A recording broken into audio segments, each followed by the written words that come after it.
El mes pasado tuvimos una serie que le llamamos Estás en Casa. Y tuvimos la oportunidad de compartir, de comer, de crecer, de reír, de disfrutar. De hecho, el domingo pasado tuvimos a nuestro campus de Garland aquí en Saxi y fue una gran bendición tener la oportunidad de ver la familia de Saxi y de Garland todas en un mismo lugar. No siempre tenemos la oportunidad de llevarlo a cabo, pero el domingo pasado tuve la oportunidad de saludar a algunos de ustedes que están en el campus de Garland, saludarlos en persona, estar acá. Y la próxima vez, de hecho, que vamos a estar juntos es el 24 de diciembre. El día de Nochebuena, en la tarde, nos vamos a reunir ambos campuses aquí en Saxi y vamos a tener la oportunidad de nuevo de adorar juntos. Dios está haciendo cosas increíbles en nuestro campus de Garland, está operando tras bastidores y está creando espacios nuevos y oportunidades nuevas para expandir nuestra influencia, expandir el reino y seguir sirviendo a la comunidad de Garland. En los próximos días, en las próximas semanas vamos a estar compartiendo con ustedes qué es lo nuevo que viene para el campus de Garland, la expansión que se va a estar llevando a cabo y cómo Dios sigue proveyendo de manera milagrosa. Así que estamos contentísimos con lo que Dios está haciendo ahí, con la serie de Estás en Casa. Espero que hayas conectado y te hayas sentido que este es un espacio para ti, para tu familia, pero sobre todas las cosas, que ese espacio que hay en tu corazón de añoranza y de búsqueda, solo Dios lo puede llenar. Y Él ha creado ese espacio para dejarte saber que su búsqueda y su persecución y su amor por ti es intenso, profundo y nunca termina y es incondicional. Y hablando de su amor incondicional, hoy voy a utilizar el capítulo 4 del libro de Gálatas y vamos a hablar acerca de un pasaje que nos enseña a vivir de acuerdo a los principios bíblicos, nos enseña a vivir de acuerdo a cómo Dios nos ve. De hecho, la forma en cómo nosotros vemos a Dios determina la forma como tú te ves a ti mismo. Y no solo la forma en cómo te ves a ti mismo, sino la forma en cómo te relacionas con los demás. Y el problema es que el pecado tuvo un impacto en nuestras vidas y muchas veces tenemos aunque venimos a la iglesia, con frecuencia tenemos una visión distorsionada de Dios. Y cuando tú tienes una visión distorsionada de Dios, tú vas a tener una visión distorsionada de ti mismo y tus relaciones con los demás van a estar distorsionadas. Gálatas en el capítulo 4, o Pablo escribiéndole a la iglesia en Gálatas, le habla acerca de la relación nuestra con Dios cuando ha sido restaurada y el impacto que eso debe tener en cada una de las áreas de nuestra vida. Gálatas 4, versos 4 al 7 dice lo siguiente. Sin embargo, cuando se cumplió el tiempo establecido, Dios envió a su Hijo, nacido de una mujer y sujeto a la ley. Dios lo envió para que comprara la libertad de los que éramos esclavos de la ley a fin de poder adoptarnos como sus propios hijos. Y debido a que somos sus hijos, y yo quiero que vayas leyendo y viendo conmigo lo que Pablo está desglosando, y debido a que somos sus hijos, Dios envió al Espíritu de su Hijo a nuestro corazón, el cual nos impulsa a exclamar, Abba Padre. Del punto de partida de Pablo ya hay una relación distinta entre la humanidad y Dios como resultado de la venida de Cristo, la muerte y la resurrección de Cristo. Y mira lo que él dice, él finaliza por lo menos este segmento y dice, ahora ya no eres esclavo, sino un hijo de Dios. Ahora ya no eres esclavo, sino eres un hijo de Dios y como eres su hijo, Dios te ha hecho su heredero. Y si nos enfocamos en ese último verso, específicamente en esa parte donde dice, ya no eres esclavo. Significa que en nuestra naturaleza pecaminosa, desde la perspectiva espiritual, en un momento dado de nuestras vidas, éramos esclavos. Y una vez Dios paga el precio de nuestra libertad, hemos sido adoptados como hijos y formamos parte de su familia. Pero lo que Pablo le está enseñando aquí a la comunidad de fe, a la iglesia, era una serie de cristianos, en otras palabras, habían abierto su corazón a Cristo, eran hijos, pero seguían viviendo como esclavos. Su mentalidad no era de familia y de hijo, sino que su mentalidad era de esclavo y así seguían relacionándose con Dios, con ellos mismos y con los demás. Y Pablo le está clarificando y le está dando una guía cómo debemos aprender a vivir de acuerdo a los principios del reino. Cómo debemos aprender a vivir no de acuerdo a la cultura, sino de acuerdo al evangelio. ¿Qué implicaciones tiene el evangelio para esos tres tipos de relaciones? En otras palabras, no eres esclavo, sino un hijo. No eres esclava, sino una hija. Y eso tiene mucho y todo que ver con la forma distorsionada que tenemos de nosotros, de nuestras relaciones, de Dios mismo e inclusive del evangelio. Si podemos cambiar la forma en que pensamos acerca de Dios y de nosotros mismos y alinear eso con su palabra, eso va a cambiar todo en nuestras vidas. Cambia la forma como nos relacionamos con Dios, cómo lo vemos, qué esperamos de Él, la forma en cómo nos vemos a nosotros mismos y la forma en cómo nos relacionamos con los demás. Cuando tú vas al principio del libro de Génesis, en el capítulo 3, en esos primeros capítulos, tú ves que Dios nos creó con una necesidad de relacionarnos. Dios nos creó con la necesidad y el espacio de vivir nuestra vida en relación con los demás. De hecho, en el capítulo 2 dice, no es bueno que el hombre esté solo. No es bueno que el hombre esté solo. Él había creado al hombre, había creado ya un poco más adelante a la mujer y se da cuenta que el hombre, siendo el pináculo de la creación para representar su imagen, tenía que relacionarse no solo con él, sino con los demás de la forma correcta. Pero cuando llegas al capítulo 3 de Génesis, ¿qué ocurre con esas relaciones para las cuales él nos diseñó? El pecado rompió lo perfecto de esas relaciones. El pecado rompió nuestra capacidad de depender única y exclusivamente de Dios en nuestras relaciones y trae distorsión a nuestra relación con Él, con nosotros mismos y con los demás. En otras palabras, lo que era saludable, el pecado lo ha pervertido. Lo que era saludable en las relaciones, el pecado lo ha degenerado. Ahora, en lugar de nuestra autoestima, de nuestra autopercepción, en lugar de que se mida por nuestra relación con Dios, la medimos basada en nuestra relación con los demás. En otras palabras, nuestro desempeño y lo que opinan los demás. Dejamos en este momento, como causa del pecado, dejamos que nuestro valor, nuestro significado, nuestra identidad se determine a través de los lentes de nuestras relaciones. La forma en cómo otras personas nos ven.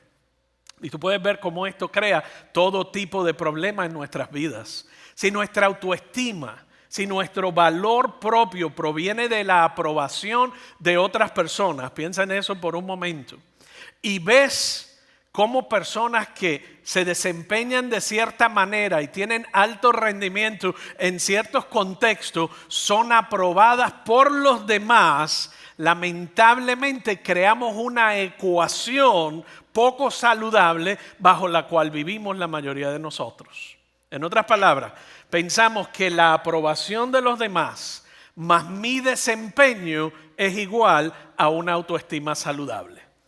Pensamos que nuestra imagen propia, que nuestra autoestima y nuestra identidad debe ser el reflejo de la aprobación de los demás y de mi desempeño. Y voy a desempacar un poco para que miremos y veamos cómo nosotros vemos eso en nuestras vidas. Solo para mostrarte ese principio, piensa en esto. Si tú tienes 20 relaciones que son significativas e importantes, 20 relaciones con 20 personas distintas en tu vida, y esas 19 te aprueban, pero hay una que no aprueba de lo que tú eres, de lo que haces, ni aprueba de ti. ¿En qué es lo más que pensamos durante los próximos días? ¿En los 19 que nos aprueban o en esa persona que no nos ha dado su aprobación? Por supuesto, nuestra tendencia es a pensar en esa persona que no nos aprueba. Aprobación de los demás más desempeño, pensamos que es igual a nuestra autoestima, nuestra imagen y nuestra identidad. Es lo que nos dice la cultura. Pero la Biblia, el Evangelio, trae una buena noticia en sí mismo con relación a las relaciones restauradas. Y esto es lo que sucede cuando tú vives según esta fórmula: aprobación más desempeño equivale a mi identidad. Esto es lo que ocurre. Te vuelves una persona llena de miedo al fracaso, miedo al rechazo, miedo al castigo y vergüenza. Miedo al fracaso, miedo al rechazo, miedo al castigo y vergüenza. Eso es lo que produce en nosotros esa fórmula. Estas 4 cosas son el subproducto de vivir nuestras vidas para obtener la aprobación de los demás. ¿Cuántas veces hacemos algo para ganarnos la aprobación de esa persona que es importante para nosotros? Lo hacemos en el matrimonio, los padres lo hacen con los hijos lo hacen con los padres, lo hacemos en el lugar de trabajo. Cuando nosotros hacemos algo para que otra persona lo mire, lo observe y nos celebre, estamos buscando ninguna otra cosa que su aprobación para luego sentirnos bien con nosotros mismos. Esa ecuación nos alimenta de mentiras que terminan gobernando nuestras vidas. Nos alimentan de mentiras que terminan gobernando nuestras vidas. Para cada una, sin embargo, de estas mentiras que acabé de compartir contigo, el Evangelio tiene una respuesta. Dios tiene una respuesta. ¿Cuántos saben qué bueno es Dios? Que sabe que en nuestros momentos difíciles y en nuestras debilidades y en el vacío de una relación saludable con Él, tenemos a llenarla con otras cosas. Pero Él dice, si la llenas con esas otras cosas y buscas aprobación para sentirte bien contigo mismo, vas a terminar desalineado, desgastado, martirizado y realmente en una posición mucho más débil. La primera mentira decía: para tener una buena opinión de mí mismo, tengo que cumplir con ciertas normas. Tengo que cumplir con las expectativas de los demás. Creer esta mentira produce miedo excesivo al fracaso. Perfeccionismo, huir de riesgo y compulsión a obtener el éxito a toda costa. Lo que a menudo conduce a la manipulación de los demás para alcanzar el éxito propio. La respuesta de Dios, esa es la primera mentira, y te voy a dar 4 y las voy a cubrir rápido, así que no trates de escribirlas porque no vas a alcanzarlo. Mejor tomarle una foto o me las mandas a pedir por email. La respuesta de Dios a esta mentira es algo llamado justificación. Justificación. Y vamos a hablar de eso más adelante. Esa es la primera mentira. En otras palabras, ese deseo intenso de nosotros sentirnos bien con nosotros mismos basado en lo que piensan los demás nos lleva al miedo del fracaso, al perfeccionismo y a huir de riesgo y a huir de relaciones. La segunda mentira: para poder tener una opinión, una buena opinión de mí mismo, en otras palabras, para tener valor propio saludable, tengo que recibir la aprobación de los demás. Para tener un valor propio saludable, una opinión de mí misma saludable, tengo que recibir la aprobación de los demás. Esta mentira te convierte en un adicto a la aprobación. Esa mentira te convierte en un adicto a la aprobación. Nos lleva a un deseo malsano de complacer a la gente a toda costa. Esta es la persona que deja lo que está haciendo para ir a complacer a los demás a toda costa. Pero el impulso viene por el miedo al rechazo. Y esta persona suele ser demasiado sensible a las críticas y se aleja de los demás para evitar su desaprobación. En otras palabras, se acercan a personas pues suaves, sutiles, que parezcan bien buena gente, porque lo que afecte o amenace su persona o su sentido de seguridad, van a evitar a ese tipo de persona. ¿Sabes cuál es la respuesta de Dios a esa mentira? La reconciliación. La reconciliación. El punto, y luego lo voy a desempacar un poquito en los minutos que nos quedan, pero quería establecer las mentiras, los principios del Evangelio y luego los vamos a desempacar. Las personas que fracasan incluyéndome a mí, obviamente incluyéndose a uno mismo, no son dignos de ser amados. Las personas que fracasan no son dignos de ser amados, incluyéndose a uno mismo, y merecen ser castigados. Esa mentira crea un miedo al castigo que conduce a la culpa. Nos lleva a castigar a los demás cuando no se desempeñan de acuerdo a como yo quería o esperaba y culpar a otros por los fracasos personales. Hace que las personas se aparten de Dios y los demás en un intento por evitar el fracaso. Esa es la mentira que nos dicen: las personas que fracasan no son dignos de ser amados. Por eso yo he escuchado gente que me dice: es que Dios no me puede amar a mí porque yo tengo un pecado y un pasado que usted desconoce. Esa es una de las mentiras fundamentales que afecta la forma como tú ves a Dios, como te ves a ti mismo y cómo te relacionas con los demás. La respuesta de Dios a esa mentira es llamada la propiciación. Es llamada propiciación. Así que te he hablado de justificación, reconciliación y propiciación como el antídoto a estas mentiras. La número 4. Yo soy lo que soy y no puedo cambiar. Yo soy lo que soy y no puedo cambiar. O estoy muy viejo, o estoy muy joven, o lo he hecho demasiadas veces, o es que lo he tratado y no puedo. Yo soy lo que soy y soy un caso perdido. Mira tú lo que esa mentira afecta y determina en tu vida. Es tan y tan grande y es tan y tan poderoso que no nos damos cuenta de cómo las heridas de nuestro pasado y la visión distorsionada de Dios nos llevan a creerlo y a convertirse en el filtro. Eso nos conduce a sentimientos de desesperanza, a sentimientos de vergüenza, inferioridad, pasividad, la pérdida, eventualmente la pérdida de creatividad y el aislamiento. ¿Cuál es la respuesta de Dios a esa mentira? Es lo que Él llama la regeneración. La regeneración. Son las 4 mentiras, por lo menos, que nos gobiernan a grandes rasgos cuando no entendemos el Evangelio. ¿Están conmigo hasta aquí? Estas mentiras moldean negativamente nuestra autoestima y nuestra visión propia, la forma en que percibimos a Dios y nos relacionamos con los demás. Ahora, lo que vamos a ver en los minutos que nos quedan es que la respuesta de Dios a estas mentiras tan profundas son unas verdades teológicas que están ancladas en el carácter y en la naturaleza de Dios. Una vez más, si nosotros logramos ver lo que voy a compartir hoy y entenderlo con nuestro intelecto y con nuestro corazón, hay cosas en tu vida que se van a romper antes de tú salir de aquí. Porque vas a ver una perspectiva bíblica con la verdad del Evangelio y dice que su verdad te hace libre. Y no hay razón por la cual identifiquemos estas áreas y digamos: no, eso no es para mí. Eso fue demasiado tarde.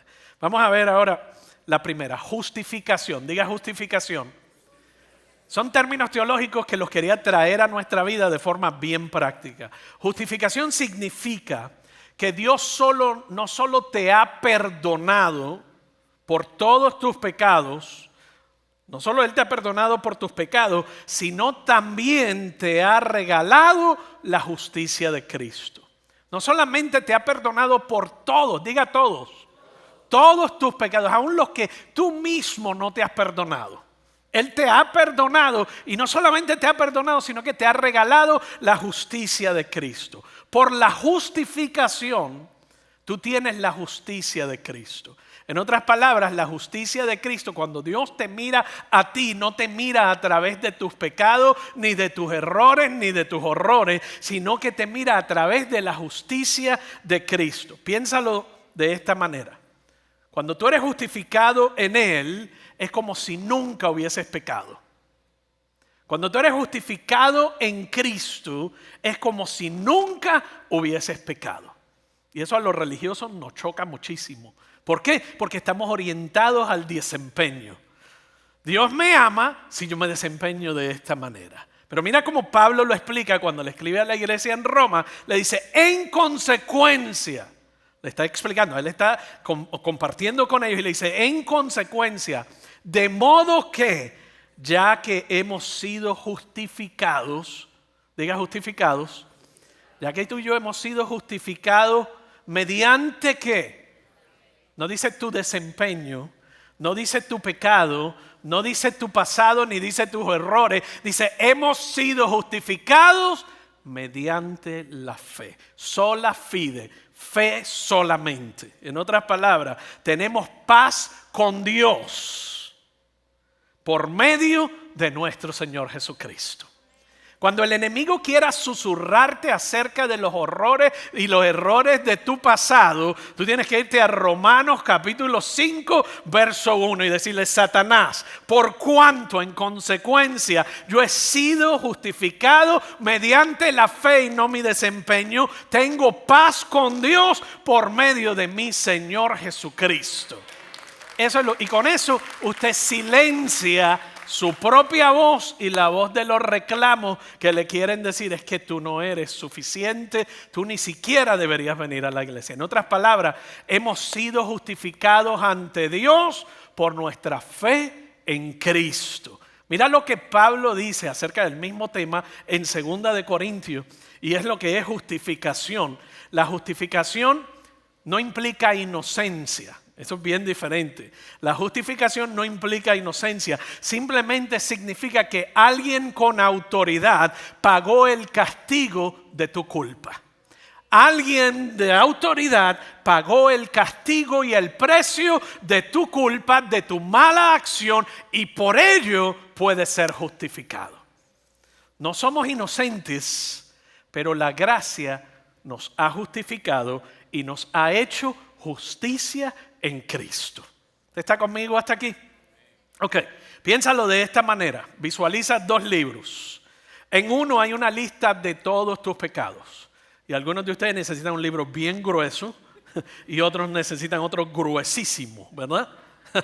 Pero siempre pensamos que el libro nuestro es el más pequeñito. Pero imagínese que usted tiene un libro con todos sus pecados desde antes de ir a kindergarten. Que se robó aquel dulce o aquel caramelo. Todos están ahí anotados. Ahora, en el otro libro está la virtud de Cristo. Y al momento en que tú recibes el sacrificio de la cruz, a Jesús como tu único y tu exclusivo Salvador y el Hijo de Dios, se intercambian esos 2 libros. Él ahora tiene tu libro porque Él cargó, dice la Biblia, todos tus pecados. Y tú tienes un libro nuevo y refrescante. Y cuando Dios va a abrir ese libro, dice: no, pero si este es el libro de Cristo. Y tú dices: sí, yo soy hija de Cristo. Yo soy hijo de Cristo. Ya no soy esclavo del pecado. Yo he sido libertado y justificado por Cristo. Usted se puede parar delante de Dios y decirle: yo soy hijo, yo soy hija, yo he sido justificado por Cristo. Usted está viendo la diferencia de la tradición y de la cultura y de la religión. Cuando nosotros vemos la ecuación y decimos desempeño determina imagen, a eso lo traemos a nuestra relación con Dios y a nuestra relación con los demás. Y pensamos que nunca somos suficientes. Por eso es que la religión es tan desgastante. Porque nunca vas a cumplir, nunca vas a llegar a ese nivel o a ese estatus. El evangelio te dice: esto no se trata de tu desempeño. Si hubiese sido por tu desempeño, tú hubieses colgado en aquella cruz. Tú nunca vas a ser capaz. Pero por Cristo Jesús y en Cristo y por la fe, tú has sido justificado. ¿Están conmigo hasta aquí? Pablo en 2 de Corintios dice: al que no cometió pecado alguno, por nosotros Dios lo trató como pecador, para que en Él recibiéramos la justicia de Dios. Para que en Él recibiésemos la justicia de Dios. Así que usted cuenta con eso, con la justificación de Dios. Cuando tú pones tu fe en Cristo, eres justificado por tu fe y hecho justo delante de Dios. ¿Cuán justo eres entonces? ¿Qué tan justo eres? Totalmente justo. Porque no es por cómo actúas, sino por quién tú eres. Si has puesto tu fe en Él, Dios te ve con la justicia de Cristo. Tus acciones no definen tu identidad. Tus acciones no definen tu identidad. El Evangelio sí. Yo quiero que eso se asiente, porque por años venimos cargando una identidad basada en nuestro desempeño, en nuestros errores y en nuestros éxitos. Tus acciones no definen tu identidad, el Evangelio sí, Cristo lo hace. Ahora tú tienes que decidir a quién le voy a creer. ¿Le voy a creer a todos los años de experiencia que tengo creyéndome y martirizándome a mí mismo? ¿O voy a creer por fe en el Evangelio y voy a creer en Cristo y lo que Él dice, cómo Él me ve y cómo me ha posicionado? Necesitas captar la verdad de la justificación y empezar a pensar en ti mismo como hijo de Dios, como hija de Dios. Esta es la segunda respuesta de Dios, de parte de Dios, a las mentiras que creemos acerca de nosotros. Y es la reconciliación. Diga reconciliación. Reconciliación. Dios te creó con necesidad de aceptación. De hecho, tú miras la jerarquía de Maslow, un psicólogo, y todas las teorías psicológicas, todos tenemos sentido de pertenencia, necesidad de relacionarnos. Él nos creó con una necesidad de establecer relaciones afectivas y efectivas. Nos creó con una necesidad de aceptación. Por eso cuando hay gente que por ahí te dice, yo no necesito que nadie me quiera, es una mentira de las más grandes que te pueden decir en sus vidas. Lo que te está diciendo, mi dolor es tan grande, mis emociones están tan adormecidas que yo he escogido crear una muralla para que nadie se acerque a mi verdadero yo. Porque en realidad estoy desesperado y desesperada por relaciones saludables y efectivas en mi vida. Pero a veces lo repetimos tanto que ni cuenta se dan.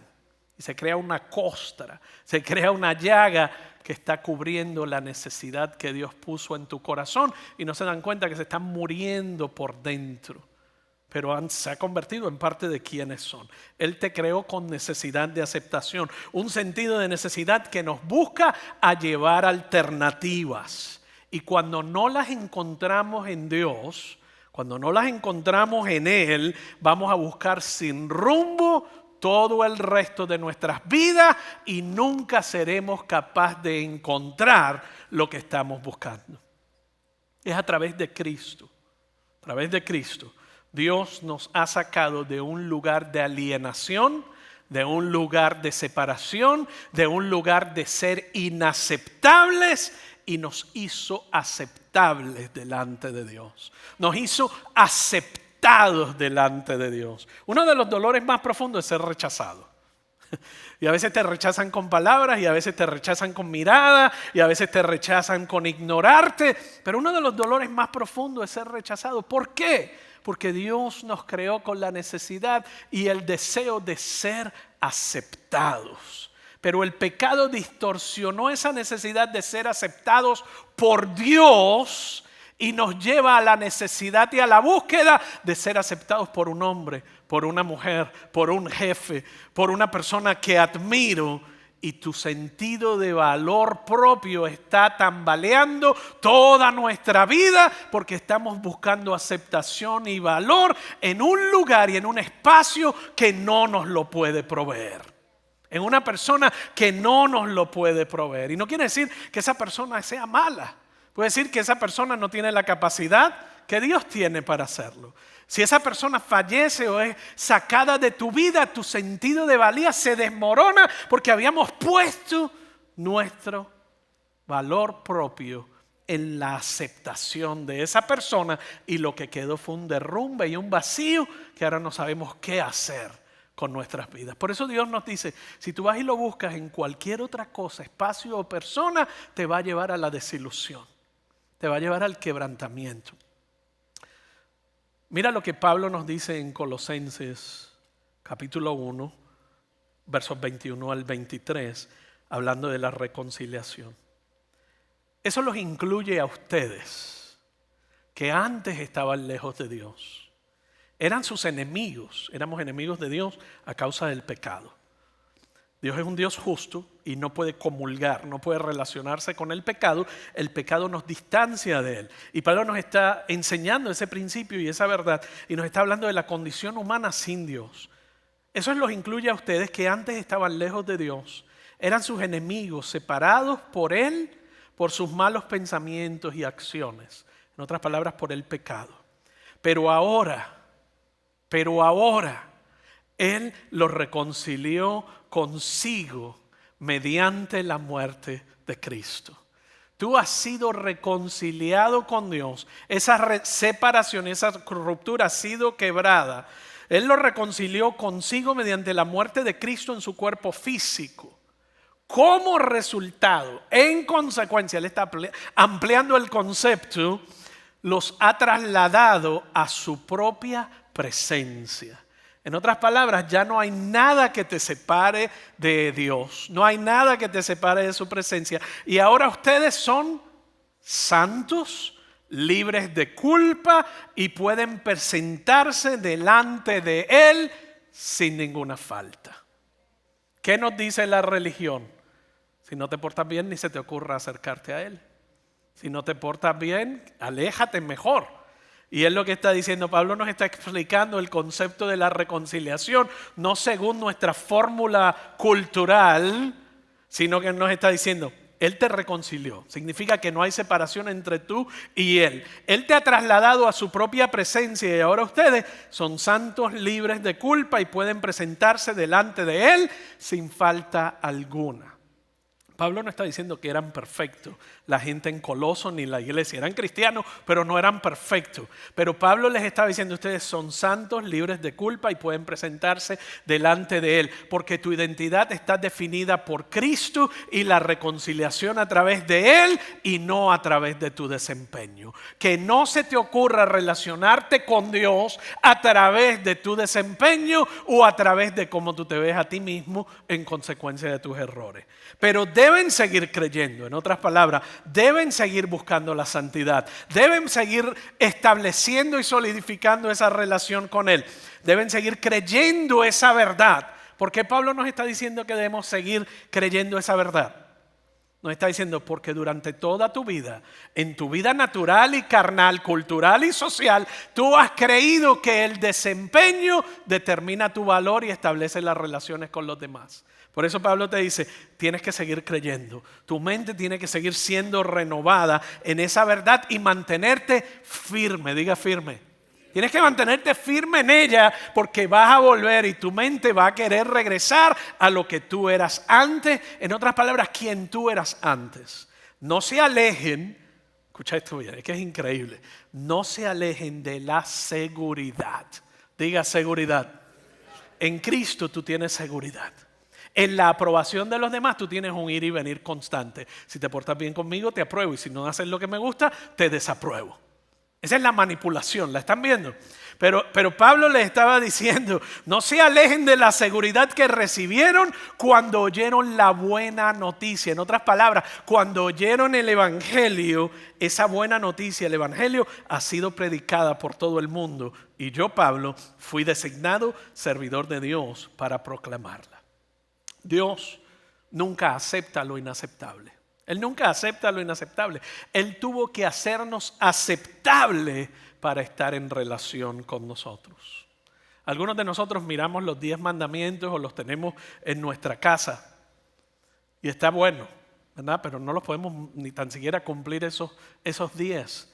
Pero no solo hay 10. Si tú decides no relacionarte con Dios a través de la fe y lo que Él ha hecho por ti para reconciliarte y justificarte, en el Nuevo Testamento nada más hay 1050 mandamientos, mandatos para todo cristiano. Es imposible. Usted está viendo la realidad de que nosotros no podemos acercarnos a Dios a través de nuestro desempeño, sino únicamente a través del evangelio, a través de la buena noticia. Entonces, si no queremos depender de la obra de Cristo, tenemos que todo el tiempo, en todo momento, cumplir esos 1050 más los 10 del Antiguo Testamento. Más si quieres todas las leyes del Antiguo Testamento de la tradición hebrea. Lo que Dios nos está demostrando es imposible que tú te acerques a través de tu desempeño, pero la mentira que hemos creído nos lleva a pensar así. La tercera respuesta, ya solo nos queda una más. La tercera es propiciación. Diga propiciación. Propiciación, y este es quizás el término que menos, probablemente que menos utilizamos o que usted menos ha escuchado de las que vamos a hablar hoy. La propiciación simplemente significa que se ha satisfecho la ira de alguien a quien se le ha hecho algún mal injustamente. Propiciación es simplemente que se ha satisfecho la ira de Dios por justicia cuando cometimos error contra Él y pecamos contra Él. Nuestro pecado merece la justa ira de Dios. Nuestro pecado merece la justa ira de Dios. Él es todopoderoso, Él es el legítimo juez, es absolutamente y eternamente santo y perfecto. Y como tal no puede pasar por alto el pecado. Debido a que todos nosotros hemos pecado y hemos sido destituidos de la gloria de Dios, todos estábamos separados de Dios y merecemos su justa ira. ¿Están conmigo hasta aquí? Él es santo, es poderoso y no puede pasar por alto el pecado. Como pecamos en su contra, merecemos la totalidad de la ira de Dios. Pero Pablo explica cómo Cristo fue la propiciación por nuestro pecado. Mira en Romanos 3:25. A quien Dios puso como propiciación, y vuelve aquí, mira lo que dice, ¿por medio de qué? De la fe. Por medio de la fe en su sangre, para manifestar su justicia, a causa de haber pasado por alto en su paciencia los pecados pasados. En otras palabras, nuestra fe en su sangre nos pone en un lugar de justicia. Eso es lo que es propiciación. Se interpone entre tú y la ira de Dios sobre ti. Pablo, Romanos 5, 8, 10 dice, pero Dios muestra su amor para con nosotros, esto es propiciación, en que siendo aún pecadores, Cristo murió por nosotros. Con mucha más razón, habiendo sido ya justificados en su sangre, por Él seremos salvos ¿de qué? De la ira de Dios. Entonces, cuando usted piensa es que Dios tiene coraje conmigo, es que no me dio lo que necesitaba, ese es otro error que cometemos. Pensamos, si yo me porto bien con Dios, si yo voy a la iglesia, si yo hago tal cosa, voy a evitar el dolor en mi vida. Esa es una visión distorsionada de Dios que está basada en desempeño y en cómo nosotros nos relacionamos con los demás. Y luego por eso viene la desilusión. Con mucha más razón, habiendo sido ya justificados en su sangre, por Él seremos salvos de la ira. Porque si siendo enemigos fuimos reconciliados con Dios por la muerte de su Hijo, mucho más, estando reconciliados, seremos salvos por su vida. Cristo ha satisfecho la ira de Dios. Por eso cada vez que alguien me dice que eso fue castigo de Dios porque me porté mal. No, el castigo de Dios te lo hubieran dado y te hubiera deshecho, ya te hubiera desaparecido. Porque en ningún momento has sido justificado ni te has portado bien en cuanto a lo que es la justicia y la santidad de un Dios todopoderoso. Y de repente pensamos que fue lo que hice mal. No tiene nada que ver con eso porque tu justicia no viene de ti, sino de la propiciación de Cristo que te aplaca la ira de Dios sobre ti por siempre y para siempre, porque eres salvo a través de Él y solo en Él. ¿Usted está conmigo? Ok, dele un codazo al que se durmió, al vecino. La regeneración es el cuarto punto. La regeneración, ese es el cuarto punto, es para superar la inferioridad, para superar sentimientos de sentirnos menos, para superar la desesperanza, para superar la pasividad. ¿Cuántas veces yo he conocido miembros de la familia, o un hombre o una mujer en el matrimonio, y se vuelven pasivos debido a la frustración y debido a tantas otras cosas? Pérdida de creatividad y vergüenza. Debes comprender cuán completamente, cuán eternamente Dios quiere transformarte y liberarte de tu pasado. Él quiere transformarte y liberarte de tu pasado. Dios desea, de lo más profundo de su corazón, es hacer cambios en tu vida que te hagan libre de tu pasado. De hecho, tenemos una clase totalmente dirigida a lo que es viviendo en libertad. ¿Qué significa? Tomar las mentiras que yo he creído a través de mi vida y reemplazarlas con los principios del Evangelio. La regeneración es el acto de la gracia de Dios haciéndonos alguien completamente nuevo y diferente. Piensa en eso por un instante. Haciéndonos alguien completamente nuevo y diferente, dándonos una nueva identidad y haciéndonos una nueva creación. Es por eso que las personas que llegan a su fe en Cristo, o a lo que llamamos la conversión en Cristo o a Cristo, a menudo nos referimos a ellos como una nueva criatura, como una nueva persona, como una nueva creación.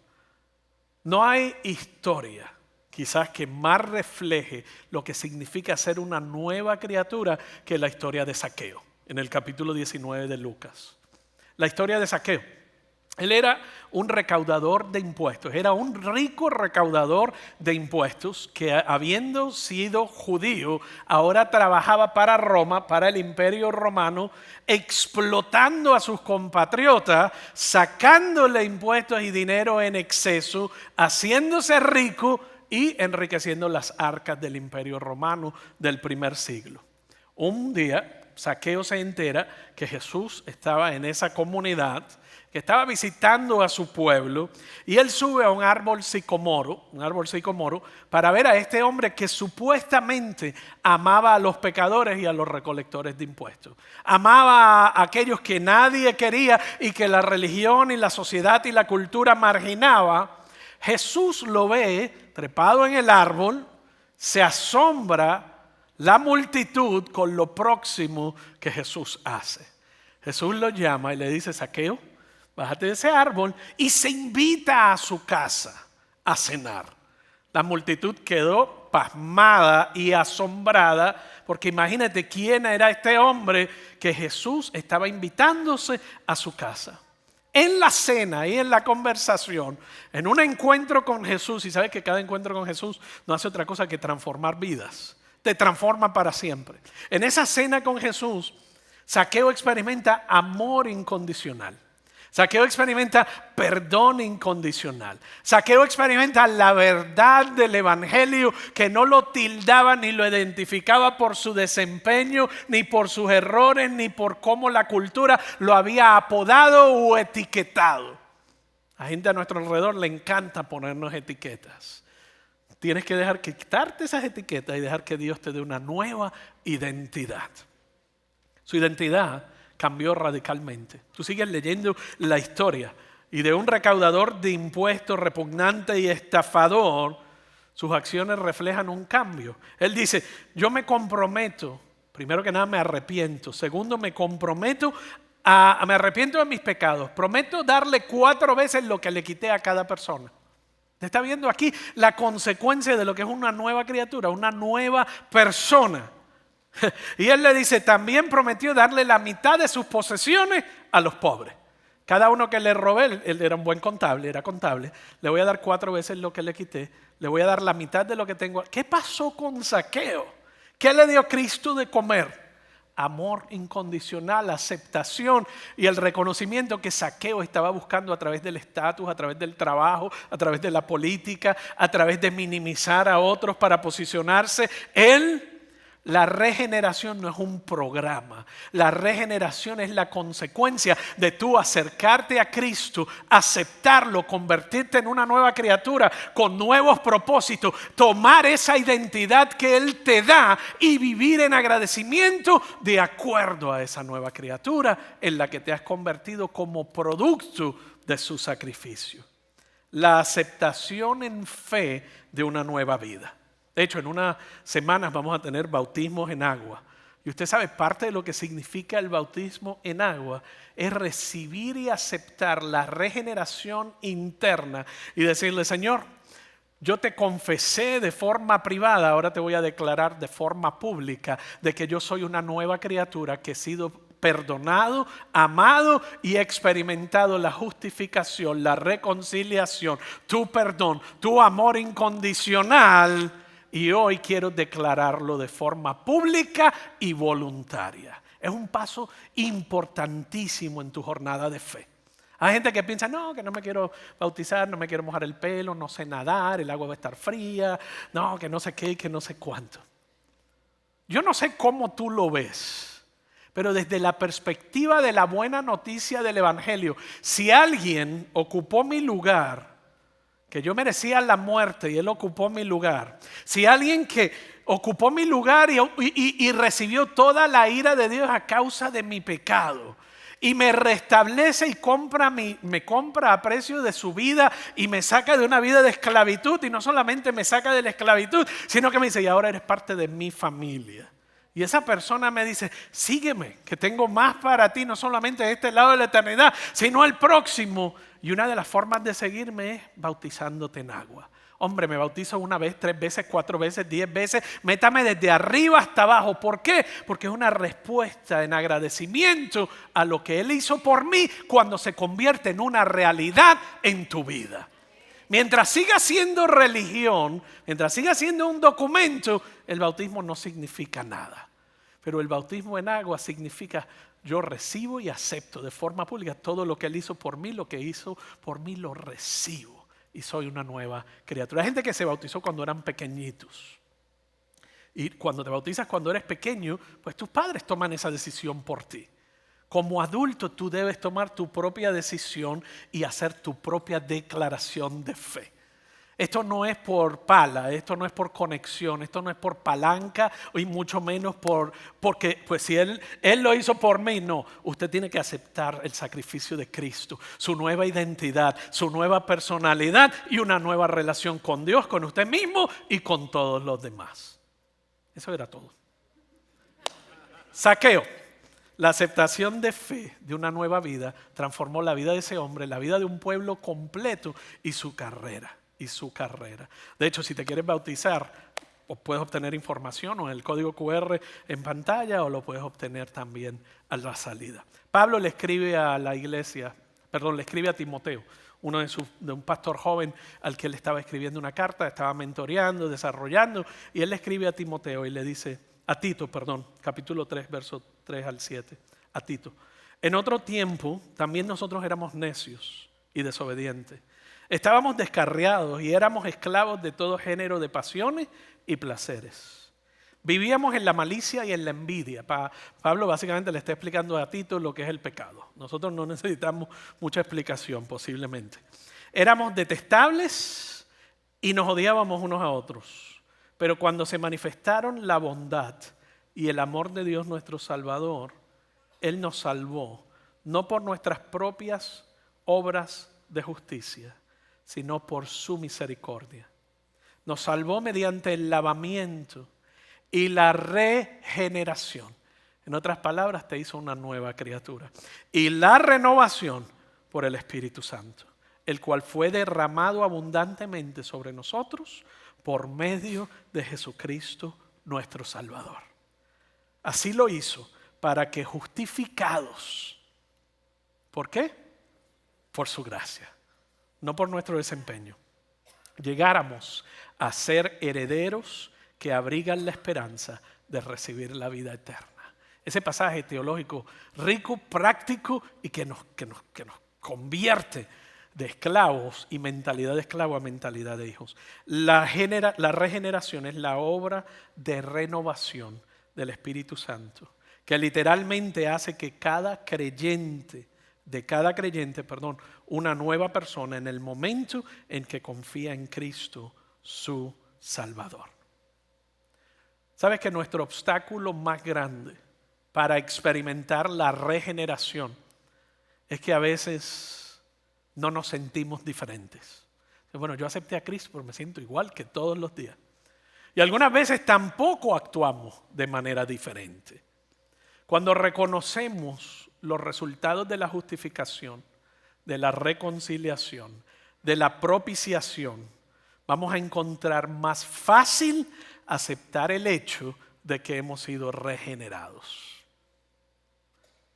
Sin embargo, es cuestión, al final de cuentas, queremos o no queremos aceptar lo que Dios nos ha revelado acerca de nuestra identidad y nuestra relación con Él. Satanás continuamente y nuestra experiencia de vida nos lleva a que creamos la mentira.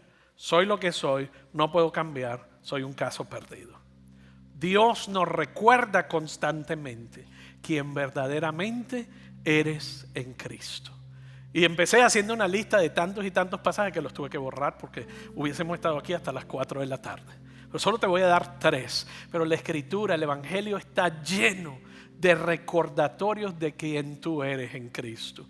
Pablo le escribió en la segunda carta a los Corintios, capítulo 5, y le dijo, esto significa que todo, y eso te incluye a ti, el que pertenece a Cristo, se ha convertido en una persona nueva. La vida antigua ha pasado, una nueva vida ha comenzado. La próxima persona que te diga, pero es que tú que eres cristiano, en lugar de portarte y vienes a la iglesia, pero eres peor que lo que eras antes.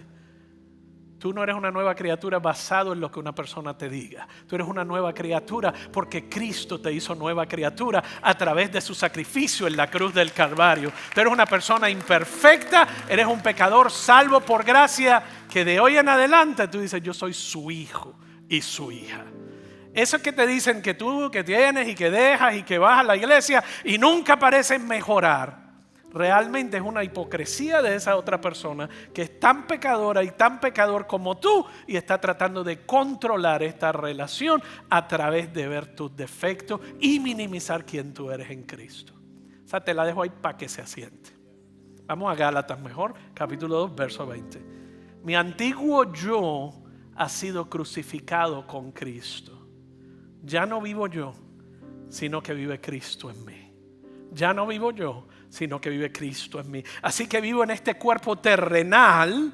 En otras palabras, cometo errores, soy hecho de carne y hueso. Vivo en este cuerpo terrenal confiando en el Hijo de Dios, quien me amó y se entregó a sí mismo por mí. En otras palabras, ya no confío en mí, confío en el Hijo de Dios. Efesios 1:5, Dios decidió de antemano adoptarnos como miembros de su familia, al acercarnos a sí mismo por medio de Jesucristo. Eso precisamente lo que Él quería hacer y le dio gran gusto hacerlo. Dios no es un Dios airado esperando que tú peques para castigarte. Él es un Dios justo, pero pagó el precio de tu pecado al entregarnos a su Hijo Jesucristo. Y es un Dios que te ama tanto y tanto y tanto, que te persigue de forma desesperada para establecer contigo la relación perfecta que tú andas buscando en otras cosas y corriendo y dándole la vuelta y corriendo en la dirección contraria en lugar de correr hacia Él. Hoy hemos aprendido 4 cosas bien importantes que el Evangelio, la buena noticia, es para nosotros, es para ti y es para mí. Soluciones a creencias falsas de nosotros mismos, de Dios y nuestras relaciones con los demás. Quiero decirte esto: si tú puedes encontrar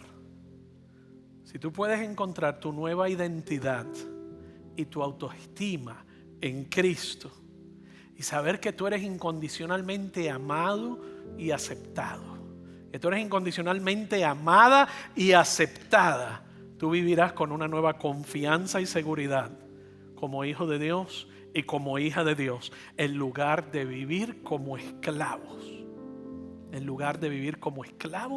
religiosos.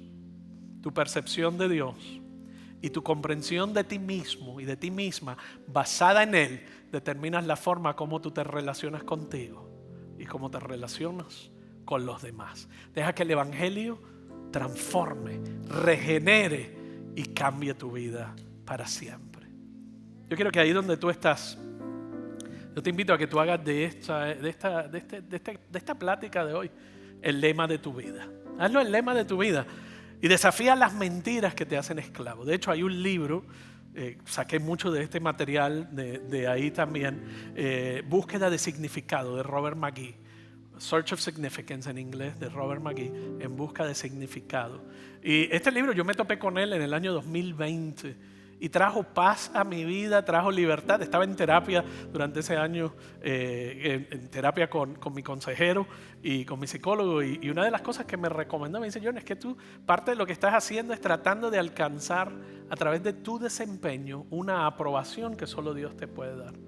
Y al mirar este material, al mirar este libro, pues de verdad que transformó mi vida, transformó mi corazón y trajo paz y libertad en áreas de mi vida donde, siendo un creyente, siendo pastor, todavía tenía áreas en las que no estaba viviendo en libertad. Estaba viviendo como esclavo de mi pasado, de mis experiencias y de lo que la cultura me había dicho y de las heridas profundas que ni tan siquiera sabía que las seguía cargando. Así que yo espero que haya sido de bendición para ti y una introducción realmente.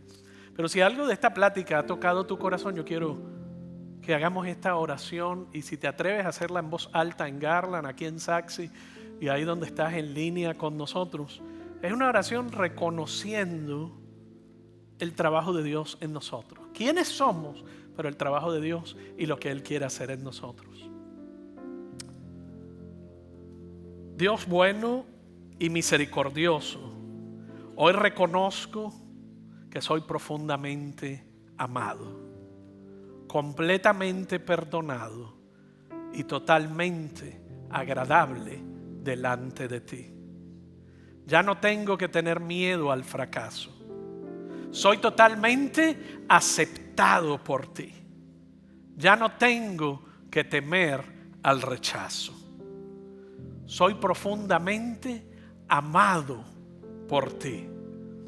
Ya no tengo miedo al castigo, ni tengo que castigar a otros. Por tu Espíritu Santo he sido hecho totalmente nuevo y absolutamente completo en Cristo. Ya no tengo que sufrir el dolor de la vergüenza. Gracias, Dios, por tu amor incondicional y por el sacrificio de Cristo en mí. Amén y